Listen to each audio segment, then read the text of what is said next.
சென்னை கொருக்குப்பேட்டையில் விரைவு ரயில் என்ஜின் பழுதானதால் சென்னையில் புறநகர் ரயில் சேவை பாதிக்கப்பட்டுள்ளது. எண்ணூர், கும்மிடிப்பூண்டி, பொன்னேரி பகுதிகளில் ரயில்கள் தாமதமாக இருப்பதாக கூறுகிறார் செய்தியாளர் மணிவர்மன். மணிவர்மன், எந்தெந்த ரயில்கள் தாமதமாக இயக்கப்படுகின்றன? கூடுதல் விவரங்களை பதிவு செய்யுங்க.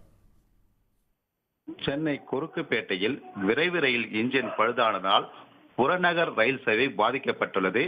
சென்னை சென்ட்ரலிலிருந்து மேட்டுப்பாளையம் செல்லும் நீலகிரி விரைவு ரயில் பயணிகளை இறக்கிவிட்டு சென்ட்ரல் ரயில் நிலையத்திலிருந்து எண்ணூர் யார்டுக்கு சென்று கொண்டிருந்த பொழுது திடீரென்று இன்ஜின் பழுதாகியுள்ளது.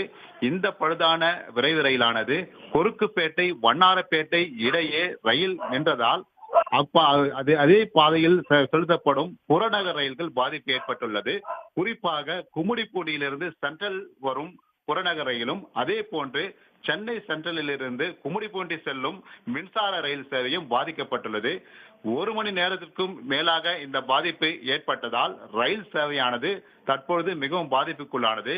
இதனை அடுத்து கொருக்குப்பேட்டை 1வது பிளாட்பார்மில் சரக்கு ரயிலும் ஜோலார்பேட்டை வரை செல்லும் சரக்கு ரயிலும் நின்று கொண்டுள்ளது. 2வது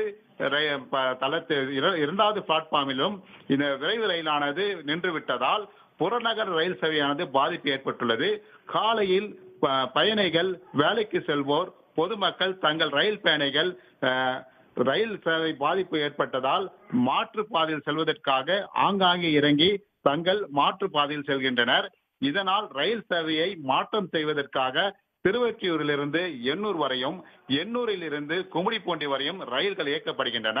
தற்பொழுது இந்த இன்ஜின் பழுதான ரயிலை துரிதமாக செயல்பட்டு இன்ஜினை சரி செய்து கொஞ்சம் கொஞ்சமாக நகர்த்தி கொண்டு சென்று கொண்டிருக்கின்றனர்.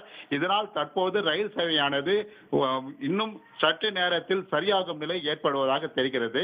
இந்த கொருக்குப்பேட்டையில் ஏற்பட்ட இந்த விரைவு ரயில் ஏற்பட்ட இன்ஜின் பழுது காரணமாக ரயில் சேவையானது சென்னையில் 1 மணி நேரத்திற்கும் பாதிப்பு ஏற்பட்டுள்ளதால் ரயில் பயணிகள் மிகவும் பாதிப்புக்கு ஆளாகியுள்ளனர்.